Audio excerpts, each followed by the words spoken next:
شادی نہ کرنا، اچھی چیزیں نہ کھانا، اچھا لباس نہ پہننا، طیبات کو اپنے اوپر حرام قرار دے لینا، اس سے ملتی جلتی ایک ذہنیت آج پچھلے میں 1 صدی سے کہہ سکتا ہوں ہمارے معاشرے میں آ چکی ہے۔ اچھا، اس کی بنیادی وجہ یہ ہے کہ ہمارے علماء کا ایک گروہ، وہ ایک تو پہلی بات ہر نئی چیز کو بغیر اس کے اوپر مکمل تحقیق کیے کہتے ہیں یہ ناجائز ہے، یہ ناجائز ہے، یہ ناجائز ہے۔ اس کے نتیجے میں کیا ہوتا ہے کہ جب 10-15 سال بعد، 20-25 سال بعد، 30 سال بعد وہ خود اس میں انوالو ہو جاتے ہیں۔ جیسے کہ لاؤڈ سپیکر ہے، کہ لاؤڈ سپیکر جب آیا تھا تو وہ ہمارے علماء نے اس کو حرام قرار دیا تھا، بلکہ دور نہ جائیں، یہ ابھی یعنی کہ ماضی قریب میں ہمارے بعض، میں نام نہیں لیتا، کچھ لوگ ابھی بھی نماز اور اذان وہ سپیکر میں نہیں کراتے، بڑا لاکھوں کا مجمع ہوتا ہے لیکن کرتے کہتے یہ جائز نہیں ہے، جائز نہیں ہے۔ اب انہوں نے کوئی نہ کوئی ایک چیز لے کر اس کے اوپر پھر ایک چھوٹی سی چیز مل جاتی ہے، اس کے اوپر پوری عمارت کھڑی کر دیتے ہیں۔ یہ رویے درست نہیں ہے، یہ رویے درست نہیں ہے۔ اسی طرح لباس میں، اسی طرح نظاموں کے بارے میں بھی، نظام مثلا ایک ہمارے ہاں ایک نعرہ نکلا تھا کہ جمہوریت کفر ہے، حرام ہے، بالکل ایسے ہی آیا تھا۔ اب ان سے پوچھے کہ آپ نے اس کو حرام قرار دیا، دلیل؟ اچھا پھر یا تو اس کے اوپر قائم رہتے نا، قائم رہتے۔ یہ وہ نتیجہ ہے کہ اس میں ایک عام جو ذہین وہ کہہ لیں، ہر معاشرے میں ایک انٹلیکچوئل مائنورٹی ہوتی ہے، ایک قلیل تعداد بہت ذہین ہوتی ہے، اور وہ جب دیکھتی ہے کہ یہ لوگ، یہ علماء ایک چیز کو حرام قرار دیتے، حرام قرار، حرام قرار، حرام قرار، اور اس کے بعد کچھ عرصے بعد خود اس کو کہتے ہیں کہ نہیں یہ مشرف با اسلام ہو گئی ہے۔ ٹی وی کو حرام قرار دیا گیا، فوٹو کو حرام قرار دیا گیا، آنے لگا تھا کیمرے کے اوپر پہلے ابتدائی طور پہ تھا۔ اچھا اگر یہ واقعتاً حرام ہے، ہم یہ نہیں کہتے کہ ہم اس کو جائز قرار دے رہے ہیں، مثلا اگر کوئی علماء یہ کہتے کہ یہ حرام ہے، پھر اس کے اوپر ان کو پہرا دینا چاہیے تھا، پھر اس کے اوپر ڈٹ جانا چاہیے تھا۔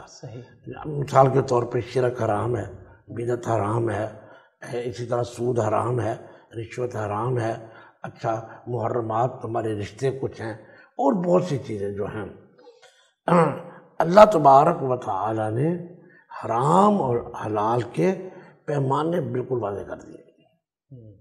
قرآن پاک میں ایک جگہ اللہ تبارک و تعالیٰ نے فرمایا کہ دیکھیں میں نے وہ نبی بھیجا جو طیبات کو حلال کرتا ہے اور خبائث کو حرام کرتا ہے۔ اب یہ ایک ایسی کسوٹی ہے، یحل لهم الطیبات ویحرم علیہم الخبائث۔ اب اگرچہ اس آیت میں حرام اور حلال کا فاعل نبی علیہ السلام کو قرار دیا جی کہ نبی، لیکن آپ کو پتہ ہے کہ نبی جب اگر وہ اللہ کی طرف سے بیان کرتا ہے تو اس کے اوپر اللہ تعالیٰ تصدیق کر دیتے ہیں، لیکن اگر کہیں تھوڑا سا کوئی ایسا مسئلہ ہو جائے تو اللہ تبارک و تعالیٰ براہ راست مداخلت کر کے اس مسئلے کو ٹھیک کر دیتے ہیں۔ تو اللہ تعالیٰ نے قرآن یحرم علیہم الخبائث ویحل لهم الطیبات۔ اب یہ ایک چیز ہمارے پاس بہت بڑی چیز ہے کہ ہمارے دین میں کھانے پینے کے لحاظ سے، کھانے پینے کی چیزوں میں ایک چیز واضح ہوگی کہ پاک چیزیں حلال ہیں اور خبیث چیزیں حرام ہیں۔ اب اس کے لیے اللہ تبارک و تعالیٰ نے کوئی ایک ایک چیز کا نام نہیں لیا، ایک ایک چیز کا نام نہیں لیا۔ اگر ہمارا یہ میڈیا اجازت دے تو آپ سوچیں بول و براز جو ہمارا ہے، اس کے بارے میں تو کسی حدیث میں یا کسی قرآن میں لکھا ہے یہ حرام ہے؟ نہیں نا، کوئی آیت ملتی نا۔ یہ ہمارا جو نا فَأَلْهَمَهَا فُجُورَهَا وَتَقْوَاهَا، کچھ چیزیں جب انسان کو اللہ تعالیٰ نے پیدا کیا تو فوراً اس کے اندر الہام کر دی، اب کوئی بچہ کوئی بڑا یہ تصور بھی نہیں کرتا، نہ جس نے قرآن پڑھا ہو نہ پڑھا ہو، حدیث پڑھی ہو نہ پڑھی ہو، وہ کبھی بھی ان چیزوں کو حلال نہیں قرار دے گا. فطرت میں یہ چیز نہیں شامل ہوتی. کچھ چیزیں خبیث ہیں جن کا خبیث ہونا واضح ہے. اچھا میں ایک اور چیز آپ کو کہتا ہوں، آپ اگر حضرت آدم علیہ السلام کا قصہ پڑھیں تو آپ غور کریں کہ جب ان کا جنت کا لباس اللہ تعالیٰ نے واپس لے لیا، قرآن میں وَالطَّافِقَا يَخْصِفَانِ عَلَيْهِمَا مِنْ وَرَقِ الْجَنَّةِ، وہ جنت کے پتوں سے اپنے واجب الستر چیزوں کے اوپر رکھ رہے تھے پردہ. اب ابھی تو وہ پیدا ہوئے تھے، ان کو کس نے بتایا کہ میں نے اپنا ستر کس نے بتایا؟ فَأَلْهَمَهَا فُجُورَهَا وَتَقْوَاهَا. اب گناہ شریعت آئی تھی کوئی تو ان کو ظاہر بات ہے وہ ستر کے اوپر رکھتے، یہاں تو نہیں رکھ رہے ہوں گے، منہ کے اوپر تو پتے نہیں لگا رہے ہوں گے نا. جی جی. تو ان کو پتا تھا کہ اس کو ڈھانپنا ہے. تو کیا اللہ تعالیٰ نے ان کو بتایا تھا یا کوئی شریعت آئی تھی؟ کچھ چیزیں دین میں ایسی ہیں جو ہمارے الہام کر دی اللہ نے. میں ایک اور چیز آپ کو بتاتا ہوں جی جی، تاکہ میرے خیال میں اس چیز کو تھوڑا سا لمبا کریں گے، ایک دو پروگرام میں کروں گا انشاءاللہ تاکہ بات کو واضح آ جائے. اب آگے دیکھیں، بھوک لگے تو رونا ہے، کھانا کھا لو تو ہنسنا. بچہ جب بھوک لگتی ہے تو اس کو کس نے بتایا کہ جب بھوک لگے تم نے رونا ہے؟ جب اس کو تکلیف ہوتی ہے تو ہنستا کیوں نہیں ہے، روتا کیوں ہے؟ تکلیف ہوئی تو ہنسنا چاہیے. یہ وہ چیزیں ہیں، کچھ چیزیں جو اچھا اب آپ بچے کو سلاتے ہیں تو ہمارے ہاں قاری حفیظ صاحب مرحوم وہ لوری سنایا کرتے تھے شیبہ کی، اللہ غنی کے رحمت، اللہ تعالیٰ. تو بچے کو لوری دے کر آواز دے، اپنی آواز کو نرم کر کے، اپنی آواز کو نرم کر کے. کیوں؟ بچے کے دل میں کس نے یہ ڈالا کہ جب یہ ملائم اور نرم آواز ہوگی تو تم نے سونا ہے. یہ وہ چیزیں ہیں جو اللہ تبارک و تعالی نے ہماری سرشت میں، ہماری فطرت میں الہام کر دی ہیں. کچھ چیزیں ایسی ہیں اور جن چیزوں کے بارے میں ہمیں پتہ نہیں ہے ان کے اللہ تعالیٰ نے نام لے لیے. حرمت علیکم المیتۃ والدم ولحم الخنزیر وما اہل لغیر اللہ، کہ یہ خنزیر حرام ہے، مردار حرام ہے، فلاں حرام ہے، وما اہل لغیر اللہ. یہ چیزیں ہمیں اپنے طور پہ نہیں پتہ چلتی. تو جن چیزوں کو ہم سمجھتے تھے. پھر ایک چیز اور ہے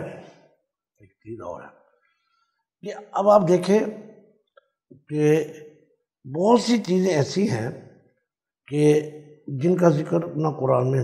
کوئی آدمی پوچھے کہ کاکروچ حلال ہے کہ حرام ہے؟ اچھا میں کہوں گا یار تم اپنے آپ سے پوچھ لو نا، تم اپنے آپ سے. وہ آگے کہے گا کہ نہیں فلاں علاقے کے لوگ یہ کاکروچ کھاتے ہیں، یہ چیزیں کھاتے ہیں. بالکل ایسا ہی. لیکن ہم اس کو اس نظر سے نہیں دیکھیں گے. دیکھیں میجارٹی کو دیکھا جاتا ہے. میجارٹی کو آپ کو شاید علم ہو کہ دنیا کے چند ہزار لوگ، مطلب 7 ارب کی آبادی ہے، 7 ارب کی آبادی میں چند ہزار لوگ ہیں جو بغیر کپڑوں کے رہتے ہیں اور اس کو جلوس بھی نکالتے ہیں. اب اس کو دلیل نہیں بنایا جا سکتا، اسی طرح بعض لوگوں نے وہ ہم جنس پرستی کو جائز قرار دے دیا. لیکن کیا پوری دنیا میں ایک ہوتا ہے جب فطرت مسخ ہو جائے، جب تک فطرت سلیم موجود ہے، فطرت سلیمہ، تو وہ اس کی رہنمائی کرتی رہتی ہے. لیکن جب فطرت مسخ ہو جائے تو وَإِذَا لَمْ تَسْتَحْيِ فَاصْنَعْ مَا شِئْتَ. شیخ محترم آپ کی بات یہ بالکل درست ہے کہ یہ جو حلال اور حرام کا ایک تفریق کا یہ معاملہ ہے یہ اللہ تعالیٰ کے ذمے ہے اور اللہ تعالیٰ نے اس پر اتار دیا. اور دلائل جو آپ نے دیے اس کی روشنی میں ہم یہ بھی کہہ سکتے ہیں کہ اس وقت امت محمدیہ کے بعض علماء اکرام ہیں جنہیں آپ نے متشدد علماء اکرام کہا، یہ اسی روش پر چل رہے ہیں جس روش پر پہلے چلا کرتے تھے علماء اکرام. اب سوال یہاں پر یہ اٹھتا ہے کہ آپ نے جیسے بتایا کہ چند ہزار لوگ اگر چاہے وہ LGBT کو سپورٹ کر رہے ہیں یا اگر وہ حرام چیزیں کھا رہے ہیں مختلف، تو وہاں پر بھی 2-4 رائے آ جاتی ہیں جس کے اوپر ڈیبیٹ ہونی چاہیے اور اس پر ڈیبیٹ ہوگی تو ہم بطور انسان ظاہر اس وقت تو اب ہمارے پاس کوئی نئی احکامات تو نہیں نہ آ سکتے، تو ہم اس کے اوپر تحقیق کریں گے, ڈیبیٹ کریں گے, اور پھر الٹیمیٹلی ہم اس کی حلال یا حرام کا کریں گے. مثلاً وہ لوگ جو LGBT کو یا دوسری چیزوں کو, حرام چیزیں کھانے کو سپورٹ کر رہے ہیں, وہاں نظریہ آ جاتا ہے کہ جی میجورٹی از اتھارٹی. کسی جگہ پر کہہ دیا جاتا ہے کہ جو میجورٹی اگر آپ ایک مقام پر دیکھیں تو وہ گمراہ ہوگی. کسی جگہ پر شاذ کو بالکل اگنور کر دیا جاتا ہے, چند ایک چیزوں کو. تو اس گہما گہمی سے ایک عام آدمی کیسے نکلے؟ ظاہر ہے اس نے تو سرچشمہ ہدایت کے لیے علماء کرام کو ہی دیکھنا ہے نا. میں سب سے پہلے قرآن پاک کی یہ آیت ہے نا, یہ اتنی زبردست ہے, میں جو پڑھنے لگا ہوں کہ اللہ تبارک, پہلے میں بتانے لگا حرام حلال میں کہ ہم کس طرح کسی چیز کو حرام قرار دیں گے. اللہ تعالیٰ فرماتے ہیں, پوچھیں ان سے, قل من حرم زینت اللہ التی اخرج لعبادی والطیبات من الرزق قل ہی للذین آمنوا فی الحیاۃ الدنیا خالصۃ یوم القیامۃ کذالک نفصل الآیات لقوم یعلمون. آپ ان سے پوچھیں کس کو یہ اختیار ہے جو اللہ نے زینتیں, خوبصورتیاں, دل ربائیاں, شاہنائیاں, یہ زینت ہیں اللہ نے نکالی ہیں, اس کو حرام کس نے قرار دیا ہے؟ کیوں؟ اس وقت بھی ایک بہت قلیل قسم کے لوگ یہ جو طیبات میں تھیں, زینتیں میں تھیں, ان کو بھی حرام قرار دیتے تھے. اور آج بعین ہی کہ آج کوئی آدمی بالوں کو بنا کے رکھے. میں آپ کو نا ایک صحیح واقعہ بیان کرتا ہوں, اور یہ اس طرح صحیح ہے کہ جس طرح میں آپ باتیں کر رہے ہیں. فیصل آباد کا واقعہ, میں یہ 16-17 سال پر میں اس وقت فیصل آباد کی ایک تنظیم کا امیر تھا. مجھے بلایا گیا کہ ہم اپنی مسجد کے امام کو نکالنا چاہتے ہیں. میں چلا گیا وہاں. انہوں نے 11 الزام اس کے اوپر لگائے تھے, اس امام کے اوپر. ایک یہ, ان میں سے جو پہلا تھا, یہ کاٹن کے سوٹ پہن کے استری کر کے گھومتا ہے. کاٹن کا سوٹ پہنتا ہے اور اس کو استری کر کے گھومتا ہے. یعنی کہ ان کے نزدیک کہ ایک دیندار آدمی کے لیے خوبصورت بن ٹھن کے رہنا جرم تھا. کیوں؟ ایک بہت عرصے تک ہماری مسجدوں کے علماء کو بالکل پسا ہوا طبقہ تھا. آج سے 50-60 سال پہلے سمجھیں, وہ بالکل گندے کپڑے ہونے, گھروں کا گندا ہونا, بچے اس طرح ہونے, اور وہ ایک غربت افلاس کی ایک جیتی جاتی تصویر ہوتا تھا. تو وہ کہتے تھے کہ مولوی کو اس طرح رہنا چاہیے. اب یہ تصور کہاں سے آیا؟ یہ تصور, اور پھر یہ ایک طبقہ, وہ اب سیدھی سی بات ہے کہ حضرت حسن اور حسین رضی اللہ تعالیٰ عنہ کو سرخ رنگ کا جوڑا پہنایا مائی فاطمہ نے. نبی علیہ السلام کے بارے میں بھی آتا ہے کہ اللہ ہمراہ. اب علماء نے کہا کہ نہیں جی وہ ہمراہ نہیں تھا, اس کے اندر دھاریاں تھی لال رنگ کی. چلو مان لیا لیکن حدیث میں. تو آج کوئی لال رنگ کا پہنے تو ہم کہیں گے یار بڑی عجیب بات ہے, جیسے لال رنگ کا سوٹ پہنا. اب یہ تصور کیوں ہے؟ ہم ایک اپنے ذہن میں تقوی کا, دینداری کا اور نیکی کا ایک تصور ہم نے اپنے سٹینڈرڈز بنا لیے ہیں کہ اس کا اس کو میں حلال سمجھتا ہوں. تو قرآن و حدیث میں اس کا کوئی تصور نہیں ہے, کوئی تصور نہیں. اب اگر بات کو عمر آگے بڑھائیں تو بہت سی پیشانیوں پہ شکنے ہیں, بہت سی پیشانیوں پہ شکنے ہیں. اور میں نے آپ کو بتایا کہ بعض اوقات کسی آدمی کو دین کے کسی مسئلے میں غلطی لگ جاتی ہے. حضرت ابو ذر کا واقعہ آپ نے سنا کہ وہ کہتے تھے کہ ایک دن سے زیادہ کے پیسے گھر میں رکھنے جرم ہے. انہوں نے ایک صحابی کو مارا بھی تھا ڈنڈا. اس نے کہا کہ یہ دیکھو فلاں آدمی فوت ہو گیا, اس کے پاس 12,000 درہم یا 14,000 درہم ہے, یہ تو جائز ہی نہیں. وہ کہتے تھے پیسے جمع کرنا جائز ہی نہیں ہے. چنانچہ وہ جب یہ پھیلانے لگے تو شاید حضرت عثمان نے ان کو مدینہ منورہ کو کہا کہ یار تم مدینہ منورہ میں اپنا یہ نظریہ بیان نہ کرو, معاشرے میں ایک ہیجان پیدا ہوگا, ایک تشویش ہو جائے گی. ان کو مدینہ سے باہر کہا کہ تم وہاں جگہ چلے جاؤ اور تمہارے اس نظریے سے پرابلم ہوگی. اب ان کا نظریہ تو تھا نا. اب آج بھی کچھ لوگ اپلائی کر رہے ہیں، کچھ تاجروں کو میں نے دیکھا ہے وہ شام کو گلہ خالی کر کے کچھ کرتے ہیں. اب ان چیزوں کو دیکھیں، آگے چل کر اگر آپ اس کو آگے لے کے چلیں تو پھر آپ کو یہ پتہ چلے گا کہ مکہ کے لوگوں نے عجیب عجیب نظریات بنائے ہوئے تھے. جانور ہیں، یہ جانور ہمارے مردوں کے لیے حلال ہے، عورتوں کے لیے حرام ہے. یہ کھیتی ہمارے لیے ہے، یہ ہمارے بتوں کے لیے، یہ ہمارے ان کے لیے. وہ خود ہی کھیتی کو بھی حلال حرام کے حصے قرار دیتے تھے، جانوروں میں بھی کرتے تھے. یہ مردوں پہ حلال ہے، یہ عورتوں پہ حلال ہے. پھر کچھ جانوروں کو جیسے کہتے ہیں ما جعل اللہ من بحیرۃ ولا صائبۃ ولا وصیلۃ ولا حام، یہ کچھ جانور رکھے ہوئے تھے، ان کے بارے میں کہتے تھے اپنی طرف سے کہ ان کو کسی نے کچھ نہیں کہنا. تو یہ تصور اہل کتاب میں بھی آ گیا تھا اور پھر جو ہے مکہ کے مشرکوں میں بھی تھا. اس موضوع کو سمجھنے کے لیے آپ وہ دیکھیں کل الطعام کان حلا لبنی اسرائیل الا ما حرم اسرائیل علی نفسہ. یہ ایک بڑی عجیب بات ہے کہ ایک جگہ اللہ تعالیٰ فرماتے ہیں کہ اے نبی آپ کیوں حرام قرار دے رہے ہیں کہتا ہے، اور یہاں آیت میں اللہ تعالیٰ فرماتے ہیں کہ سارے کھانے بنی اسرائیل پر حلال تھے الا ما حرم اسرائیل علی نفسہ، مگر وہ کھانے جو حضرت یعقوب نے، اسرائیل سے مراد حضرت یعقوب ہے، مگر وہ کھانے جو حضرت یعقوب نے اپنے اوپر حرام کر لیا. کوئی آدمی کہے تو کیا نبی کو یہ حق حاصل ہے کہ وہ کسی چیز کو اپنے اوپر حرام سوال اٹھتا ہے؟ بالکل. تو اس کے اوپر ایک لمبی ڈبیٹ ہے، میں کروں گا.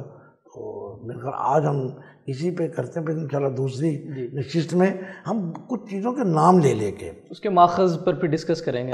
مثلاً ہمارے آج سے 40 سال پہلے ہمارے والدین کہتے تھے ڈائجسٹ پڑھنا حرام ہے، اخبار جہاں پڑھنا حرام ہے. یہ اخبار جہاں آتا تھا نا وہ پڑھنا حرام ہے. اچھا اسی طرح اب بھی کچھ لوگ کہتے ہیں کہ یہ ساز حرام ہے، ساز اور آواز حرام ہے. ابھی دیکھیے اس کو مطلق تو نہیں کہہ سکتے نا آپ، مطلق تو نہیں کہتے. تو اللہ نے جن چیزوں کو حرام قرار دیا ہے ہم ان کو دیکھیں گے. دیکھیں اللہ تعالیٰ فرماتے ہیں قل انما حرم ربی الفواحش ما ظہر منها وما بطن والاثم والبغی بغیر الحق وان تشرکوا باللہ ما لم ينزل به سلطانا وان تقولوا علی اللہ ما لا تعلمون. اللہ تعالیٰ فرماتے ہیں میرے رب نے جو حرام کیا وہ فحاشی کہ سارے کام، چاہے وہ کھلے عام ہے یا چھپی ہوئی ہے. کوئی فحاشی ظاہر ہے وہ بھی حرام ہے، جو چھپی ہوئی ہے وہ بھی حرام ہے. والاثم زیادتی، اچھا حق تلفی، اور بغیہ اور بغاوت زیادتی، اچھا اور اللہ کے ساتھ شرک حرام ہے. یہ چیزیں اللہ تعالیٰ نے حرام کر دی. خبائث حرام کر دی، ان میں یہ چیزیں اللہ تعالیٰ نے حرام کر دی. اب اس کی تفصیل ہم خود دیکھ لیں گے. ایک آدمی کہتا ہے فلاں چیز حرام ہے، ہم اسے پوچھیں گے بتائیں اس میں فحاشی ہے، اس میں زیادتی ہے، حق تلفی ہے، کسی کا حق مارا جا رہا ہے، اس میں شرک ہے، بتائیں. اگر اس میں کوئی چیز بھی نہیں ہے پھر وہ حرام کس طرح ہوگی؟ یا یہ خبیث ہے، خبائث میں اس کو شامل کر کے دکھاؤ، یا اللہ تبارک و تعالیٰ نے اس کو حرام قرار دیا ہے مگر ربا ہے. اچھا جن چیزوں کو اللہ تعالیٰ نے حرام قرار دیا وہ حرام ہے. اور ایک بات اور یاد رکھیں، جو چیزیں اللہ نے حرام قرار دی اللہ کے نبی نے ان کو چھپا چھپا چھپا کے نہیں بیان کیا، کھلے عام بیان کیا. یہ نہیں تھا، وہ تو تبیان کیا نا. ایک کہیں سے نکر لے کے نا وہ دیکھو جی وہاں سے نہ جو چیزیں اللہ نے حرام کر دی نبی کے ذمے ہوتا تھا ان کو تبیان کرے، واضح کرے، صبح شام بیان کرے. تو ایک چیز کو لے کر وہ دیکھو جی فلاں وقت میں فلاں جگہ میں یہ کام ہوا تھا لہذا وہ حرام ہے. اللہ کے بندو کیا حرام اور حلال نبی علیہ السلام اس طرح بیان کرتے تھے؟ بھائی وہ تو ایک دین اسلام کا مسئلہ تھا، اس کو تو نبی کھلا بیان کرتے تھے، صبح شام بیان کرتے تھے، مجلسوں میں بیان کرتے تھے.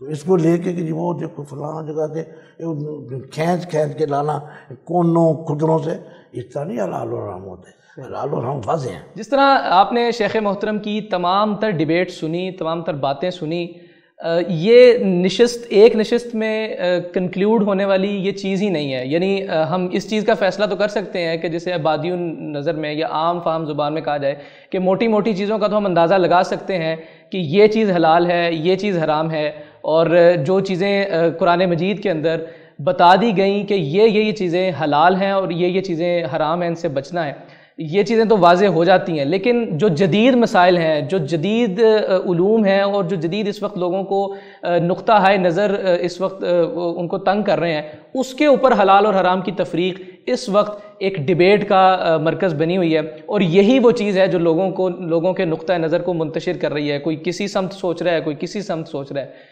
انشاءاللہ العزیز یہ سلسلہ چل نکلا ہے، اور اس سلسلے کی اگلی کڑیوں میں آپ انشاءاللہ العزیز جدید مسائل کے اوپر حلال اور حرام کی تفریق کے حوالہ سے جو بڑے منجھے ہوئے اور اپنی اپنی فیلڈ کے اندر بہترین کام کرنے والے علماء اکرام سے آپ اس چیز کے حوالے سے جانیں گے، اور اپنا نقطہ نظر آپ اس کے اندر تصحیح کریں گے۔ مجھے اجازت دیجیے، اللہ حافظ۔